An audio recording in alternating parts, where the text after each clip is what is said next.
इधर तो फर्जी गिर दिया, फिर भी हम चुनाव जीते। मैं समझता हूँ जो सारे कार्यकर्ता एकजुट होकर लगते हैं, मेहनत से तो चुनाव जीतते हैं। हमारे प्रधान है, 11 प्रधान 10 प्रधान हमारे हैं, सारे चेयरमैन भी हमारे हैं। हालांकि इन्होंने एक तो हटा दिया, लाल रोड का हटा दिया, दौसा का भी हटा दिया, महुआ का भी हटा दिया, सब भंग कर दिए, अधिकतर चेयरमैन हटा दिए। और देखो हमारे चुनाव बाद में आएंगे। अब तो सबसे पहले तो ये पूरा नेटवर्क वापिस होगा, इसलिए सब कार्यकर्ताओं को बहुत मेहनत करने की जरूरत है। पंचायत राज के चुनाव आएंगे, नगर परिषद आएंगी, नगर पालिका आएंगी, और मैं समझता हूँ तुम सब मिलकर के मेहनत करोगे तो जिस तरह से पिछली बार पूरा जिला हमारा जीत के गया था, अब तो जिला प्रमुख तक, ऐसे ही इस बार जीत गया होगा। वैसे एक बात जरूर ध्यान रखना, जो मंत्री जी बता रहे थे, देखो साहब हमारा तो मामला ठीक ठाक था। मेरे तो देखो ठीक था, मेरे तो इकाई अध्यक्ष से लेकर के और प्रधानों ने, ब्लॉक अध्यक्ष ने सब खूब मेहनत करी। सही बात है, कई जगह थोड़ी बहुत गड़बड़ होगी, इसलिए मंत्री जी कह रहे हैं।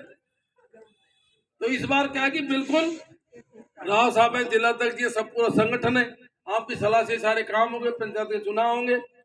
और ये सही है कि इतने काम होने के बाद में यदि कोई नहीं जीते तो फिर कुछ हो ही नहीं सकता। और ये तो जनता का पता नहीं क्या चक्कर पड़ गया। मैं तो कहूँगा बीजेपी वाला जादू टोना जाने ने कच्ची चौकी धर दी दुनिया पर, कच्ची चौकी धरा जाती है ना।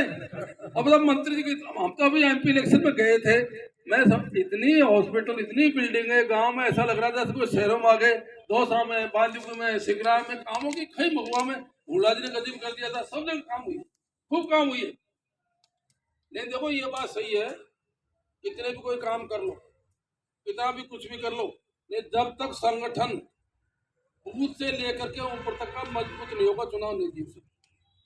चुनाव तो संगठन से ही जीता जाता है, क्योंकि उस टाइम जो लाइन में लगते थे ये बात याद रहती नहीं है।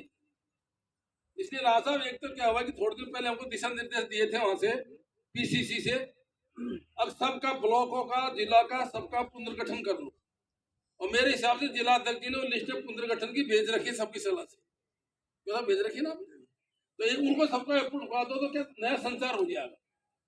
तो जैसे ब्लॉक में पुनर्गठन है, उसमें पुनर्गठन है, जिले में पुनर्गठन है, और ये जब पुनर्गठन हो जाएंगे फिर इकाइयों के पुनर्गठन हो जाएंगे।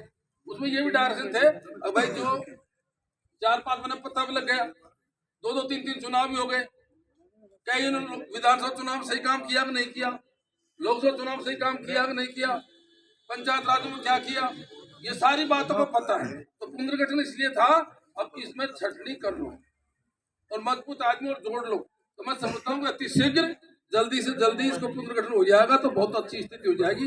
वैसे हमारे यहाँ बहुत अच्छी स्थिति है। और देखो अपनी विधानसभा चुनाव बाद पहली मीटिंग हो रही है, तुम सबको बहुत ज्यादा धन्यवाद, और तुमने इतिहास रच दिया। मैं तो देखो 20,000 कॉन्फिडेंस में था, 20,000 कॉन्फिडेंस में था, वो तो वोटिंग के दिन मामला हो गया था, आपको पता है। क्योंकि मुझे खुशी इस बात की है, देखो हमको एक एक बूथ का पता है, थोड़ा बहुत तो देखो एक दो आदमी तो होती है कि जाति का दबाव हो जाता है, कोई क्या हो जाता है, लेकिन मेरे कठन जी जैसा कह रहे थे, हमारे सबसे बड़ी अहम भूमिका थी चुनाव जिताने में। हमारे 51 तो थे इकाइयों के अध्यक्ष, ग्राम पंचायतों के अध्यक्ष, और हमारे 11 थे मंडल अध्यक्ष।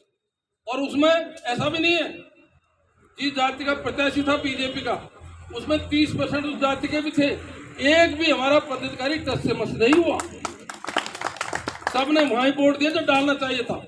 और यही कारण था, पूरी सरकार, पूरे मंत्री, पूरे एमएलए, वोटिंग सब कुछ कर लिया।